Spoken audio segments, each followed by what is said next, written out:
आदरणीय, सबसे लोकप्रिय और नंबर 1 शो शंखराज में स्वागत है आपका। साथ आपके मैं हूं अर्पिता। हमने आपसे वादा किया है कि लोकसभा चुनाव से जुड़ी चुनावी खबरें हम पूरे 400 दिन तक दिखाएंगे और हमारा काउंटडाउन जारी है और आज उसी कड़ी का 347वां दिन है। शंखराज की शुरुआत प्रधानमंत्री मोदी के उस हमले से जो बगैर नाम लिए उन्होंने राहुल गांधी पर किया है। पीएम मोदी ने कहा कि कुछ लंदन से भारतीय लोकतंत्र पर सवाल उठाते हैं। नहीं पहुंचा सकते। लंदन में भगवान बसवेश्वर लोकतंत्र की मजबूत नींव का प्रतीक अनुभव मंडपम, वो भगवान बसवेश्वर, लंदन की धरती पर उनकी मूर्ति। लेकिन ये दुर्भाग्य है कि लंदन में ही भारत के लोकतंत्र पर सवाल उठाने का काम किया गया। भारत के लोकतंत्र की जड़ें हमारे सदियों के इतिहास से सींची गई है। दुनिया की कोई ताकत भारत की लोकतंत्र की परंपराओं को नुकसान नहीं पहुंचा सकती। बावजूद इसके कुछ लोग भारत के लोकतंत्र को लगातार कटघरे में खड़ा कर रहे हैं।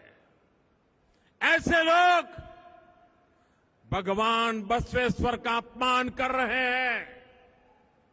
ऐसे लोग कर्नाटका के लोगों का, भारत की महान परंपरा का, भारत के 130 करोड़ जागरूक नागरिकों का अपमान कर रहे हैं। पीएम मोदी के अलावा केंद्रीय मंत्री स्मृति ईरानी और यूपी के मुख्यमंत्री योगी आदित्यनाथ ने भी राहुल गांधी पर करारा हमला किया। कुछ लोग हैं जो भारत को वैश्विक मंच पर वह सम्मान नहीं देना चाहते। वे हमेशा जब भारत के बाहर रहते हैं तो दुनिया में जाके भारत की क्रिटिसाइज करते हैं, भारत की आलोचना करते हैं, भारत के लोकतंत्र को कोसते हैं। और कोसने वाले कौन लोग हैं? जिन लोगों ने स्वयं जब उन्हें अवसर मिला था लोकतंत्र के गले को घोंटने में कोई कोर कसर नहीं छोड़ी। जिसको लोकतांत्रिक तरीके से अमेठी की जनता ने धूल चटाई, आज उसके आंसू बहना ये स्वाभाविक है। मैं इतना ही कहूंगी, हमारे राष्ट्र का ये गौरव है कि हम आज विश्व की 5वीं सबसे बड़ी अर्थव्यवस्था बन चुके हैं। इस विषय को सम्मान देने की बजाय जिस प्रकार की टिप्पणियां श्री गांधी ने की हैं, वो इस बात का संकेत है कि 24 में भी उन्हें हार का अंदेशा हो चुका है। कल से बजट सत्र शुरू हो रहा है। जाहिर सी बात है कि बीजेपी ने बता दिया कि सदन में राहुल गांधी के बयान पर हंगामा मचना तय है। बहरहाल आगे बढ़ते हैं और बात करते हैं बीजेपी के मिशन कर्नाटक की। 2024 के चुनाव से पहले और इसी साल कर्नाटक में चुनाव हैं और बीजेपी ने एक बार फिर से दक्षिण का किला फतह करने के लिए अपनी पूरी ताकत झोंक दी है। आज प्रधानमंत्री मोदी ने कर्नाटक को न सिर्फ 16,000 करोड़ की सौगात दी बल्कि कांग्रेस पर जोरदार हमला किया।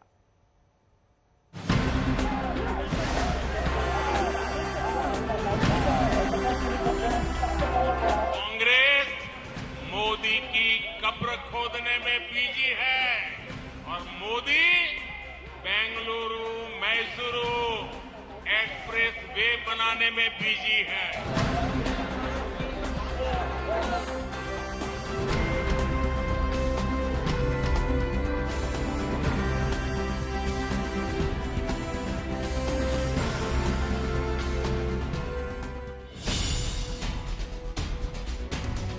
फूलों की बरसात,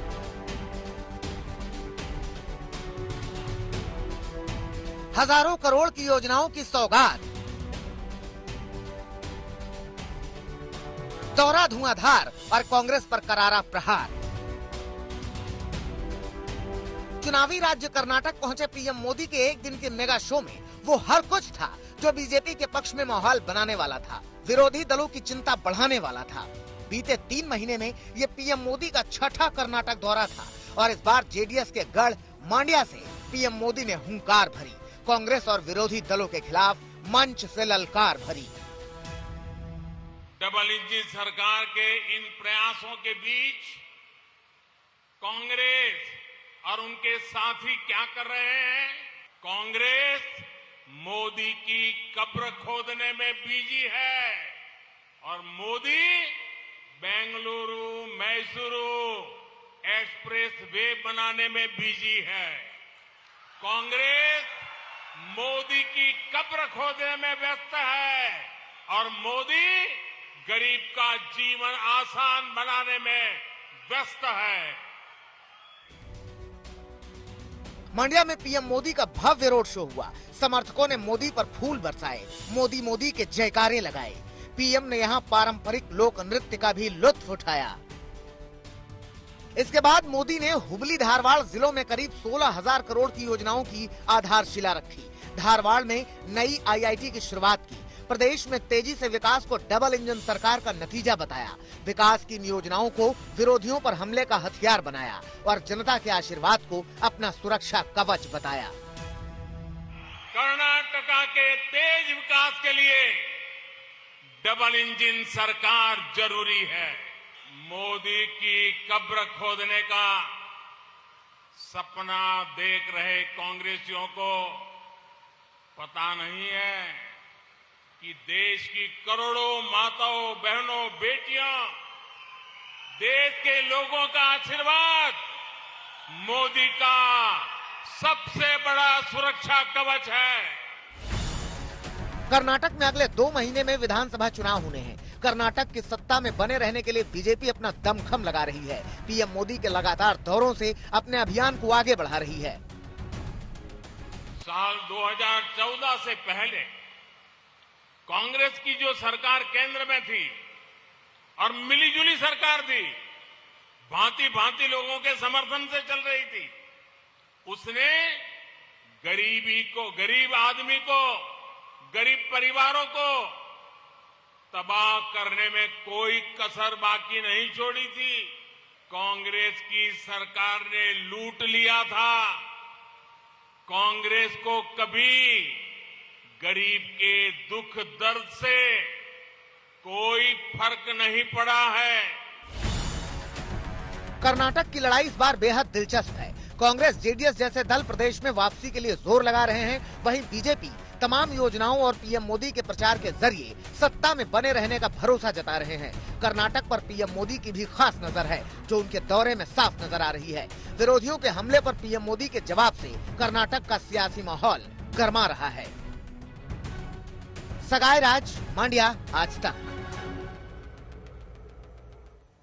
और अब बात बिहार की राजनीति में आए भूचाल की।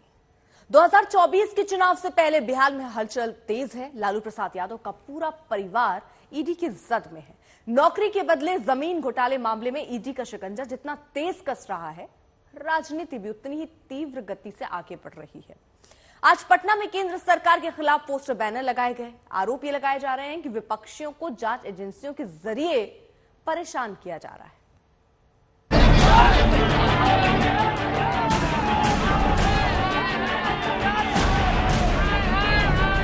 जमीन के बदले नौकरी घोटाले का जाल ऐसा कि लालू परिवार का एक एक सदस्य इसकी जद में आ रहा है। लालू और राबड़ी देवी के साथ साथ परिवार के और सदस्यों पर भी शिकंजा कसता जा रहा है। सबूतों की तलाश में जुटी ईडी की कार्रवाई फिलहाल थम गई है, लेकिन जांच एजेंसियों के एक्शन को लेकर सियासत नहीं थम रही है। अब ईडी सीबीआई के एक्शन को लेकर पटना में आरजेडी दफ्तर के बाहर पोस्टर लगाया गया है। इस पोस्टर में ईडी सीबीआई को केंद्र सरकार की कठपुतली बताया गया है। पोस्टर वॉर के जरिए केंद्र सरकार और जांच एजेंसियों पर आरजेडी हमला बोल रही है। आप देख सकते हैं इस वक्त हम पटना में आरजेडी कार्यालय के बाहर मौजूद हैं और ये एक नया पोस्टर लगाया गया है और इस पोस्टर में ईडी और सीबीआई को पिंजरे में बंद तोते के तौर पर यहां दिखाया गया है। प्रधानमंत्री नरेंद्र मोदी की यहां पर तस्वीर भी पोस्टर में है और दिखाया गया है, तंज कसा गया है कि किस तरीके से विपक्ष चाहता है कि लालू परिवार समेत ईडी और सीबीआई का प्रयोग करके देश को विपक्ष विहीन बना दिया जाए, ये दिखाया गया है। और फिर सीबीआई और ईडी का दुरुपयोग बंद करो कहा गया है और सवाल ये खड़े किए गए हैं कि जो मोदी जी के देश का खजाना लूटने वाले जो पूंजीपति मित्र हैं, यहाँ भी एक तंज कसा गया है। उनके यहाँ सीबीआई और ईडी की छापेमारी कब होगी? आरजेडी के नेता बार बार जांच एजेंसियों की कार्रवाई को 24 के लोकसभा चुनाव से जोड़ रहे हैं और इसी बहाने बीजेपी पर हमला बोल रहे हैं। ये पोस्टर से ये बताने की कोशिश की गई है कि केंद्र सरकार किस प्रकार अपने जो सीबीआई और ईडी का दुरुपयोग कर राजनीतिक प्रतिद्वंदियों को साइड करके 2024 में पुनः प्रधानमंत्री बनने का जो रास्ता निकालने की कोशिश कर रहे हैं, वो देश की जनता को बताने का काम किया जा रहा है कि नरेंद्र मोदी इस प्रकार से सारे देश के, लालू ही नहीं पूरे देश के विपक्षी दल को समाप्त करना चाहते हैं।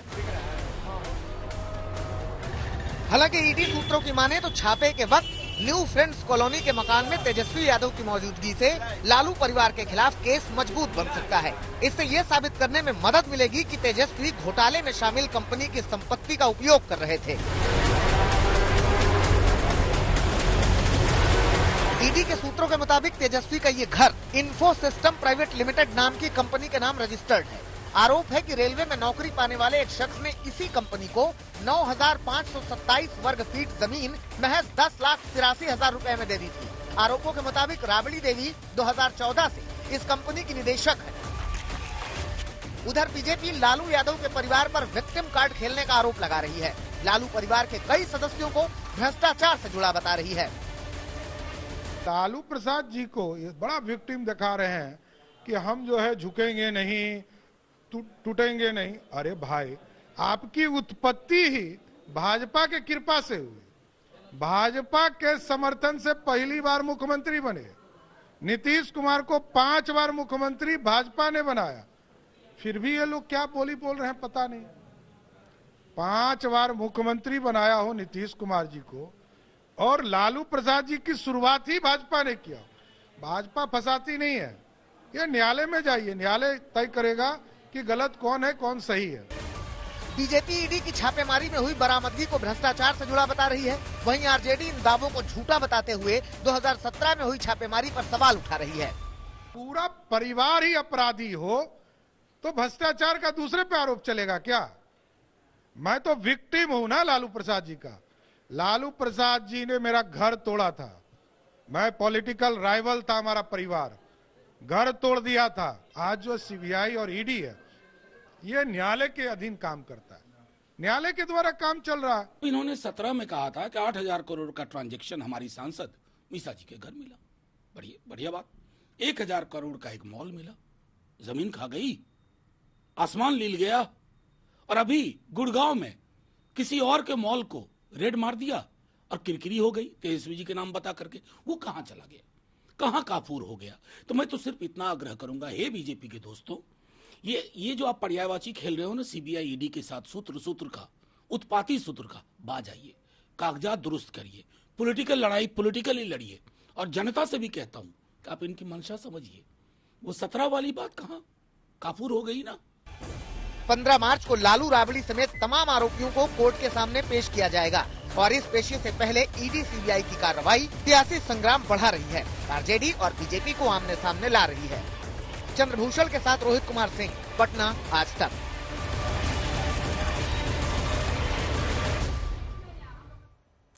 दो 2024 के चुनाव में जो मुद्दे गूंजेंगे उनमें सबसे बड़ा मुद्दा है हिंदू मुसलमान का, और इस मुद्दे को हवा देने की शुरुआत भी हो गई है। ताजा बयान है तौकीर रजा का। इत्तेहादुल मिल्लत के मुखिया तौकीर रजा ने आरोप लगाया कि मुस्लिम लड़कियों का धर्मांतरण किया जा रहा है। उन्होंने साथ में यह भी कहा कि भारत को हिंदू राष्ट्र बनाने का ख्वाब देखने वालों पर देशद्रोह का मुकदमा हो।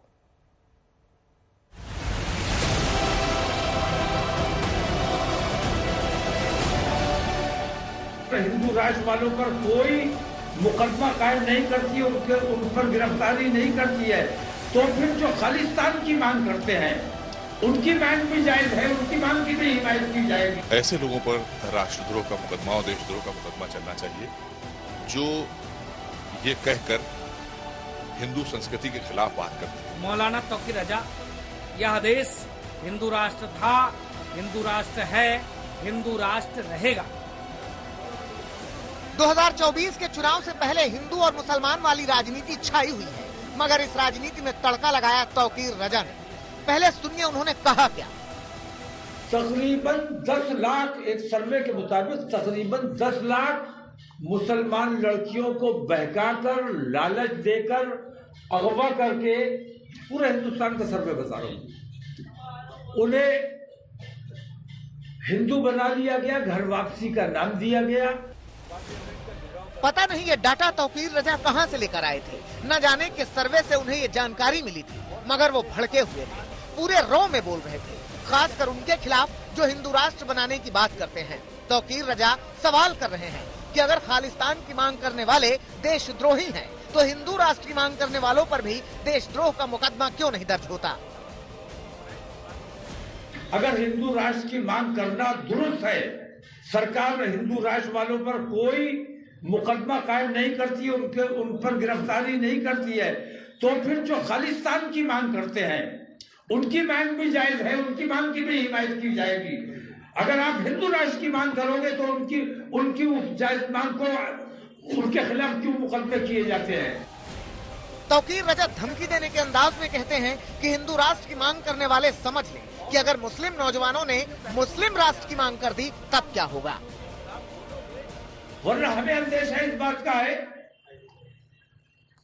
कि कल ऐसा ना हो कि ये हिंदू राष्ट्र वाले इतनी नफरतें बढ़ा दे, इतनी परेशानियां बढ़ा दे, अफरा तफरी का माहौल बने और हमारे नौजवान कल खड़े हो जाए और जो वो ऐलान करे कि हमें मुस्लिम राष्ट्र चाहिए। तौकीर रजा के इन बयानों ने सियासत में भूचाल ला दिया। सबसे पहले धर्मगुरुओं ने तौकीर रजा को पाठ पढ़ाया। मौलाना तौकीर रजा, यह देश हिंदू राष्ट्र था, हिंदू राष्ट्र है, हिंदू राष्ट्र रहेगा। हिंदू राष्ट्र कोई तगमा नहीं है कि हिंदुस्तान को पहना दिया जाए। कष्ट इस बात की है, यह सेकुलर मुल्क तभी तक है जब हिंदू बहुसंख्यक है। अफगानिस्तान की स्थिति देख लीजिए, पाकिस्तान का स्थिति देख लीजिए, बांग्लादेश देश का स्थिति देख लीजिए। धर्म के आधार पर देश का बंटवारा तो एक बार हो चुका है, आपके पूर्वज ने करा दिया, आपके पूर्वज चले भी गए। आप लोग तो लालची थे जो हिंदुस्तान में रुक गए। और मैं डंके की चोट पे कहता हूं, दुनिया की कोई ताकत अब नहीं है जो इस देश को बांट सके, क्योंकि हिंदू सतर्क हो चुका है, सजग हो चुका है, जागरूक हो चुका है। मगर मुस्लिम धर्मगुरु तौकीर रजा के बयान को सही मान रहे हैं, दुरुस्त मान रहे हैं, कह रहे हैं 100% सही कहा है उन्होंने। देखिए, तौकीर रजा साहब का जो बयान आया है वो सही है, दुरुस्त है। मैं ये बात कहता हूँ कि ये मुल्क जितना हमारे हिंदू भाइयों का है, इतना ही मुसलमानों का है, इतना ही सिखों का है, ईसाइयों का है। इस मुल्क के लिए तमाम ही जात और मज़ाहिब के लोगों ने अपनी जानों का नजराना पेश किया। धर्मगुरुओं के बीच जुबानी जंग के साथ ही सियासी जंग भी शुरू हो गई है। यूपी के मंत्री ने कहा कि ऐसा बयान देने वाले समाज को दूषित करने का काम कर रहे हैं। ये लोग वही लोग हैं जो इस देश में अमन चैन का वातावरण नहीं रहने देना चाहते हैं। आज कानून का राज है। माननीय मोदी जी ने कभी जब भी उनका बयान है वो 130 करोड़ हिंदुस्तानियों के लिए बात करते हैं। जोगी जी 24 करोड़ उत्तर प्रदेश वासियों की बात करते हैं। ये वो लोग बात कर रहे हैं जो केवल कुछ जाति मजहब की बात करके जो है समाज को दूषित करने का काम करते हैं। वो लोग इस तरह की बात करते हैं। तो समाजवादी पार्टी ने तौकीर रजा का समर्थन किया, साथ में ये भी कहा कि देश कानून से चले, नफरत से नहीं। जब एक कानून मौजूद है तो ये सवाल ही क्यों पैदा हो रहा है और क्यों ऐसी बातें ये हिंदू साहिबान कर रहे हैं, बीजेपी या आरएसएस के लोग इसके उनके मसले क्यों उठा रहे हैं। मुल्क को चलने दें, हमदर्दी की बात करें, नफरत की बात नहीं करनी चाहिए। जाहिर सी बात है कि ये जंग अभी शुरू हुई है। जैसे जैसे चुनावी पारा चढ़ेगा, हिंदू मुसलमान वाला दांव और चलेगा। लखनऊ से समर्थ श्रीवास्तव के साथ आज तक ब्यूरो।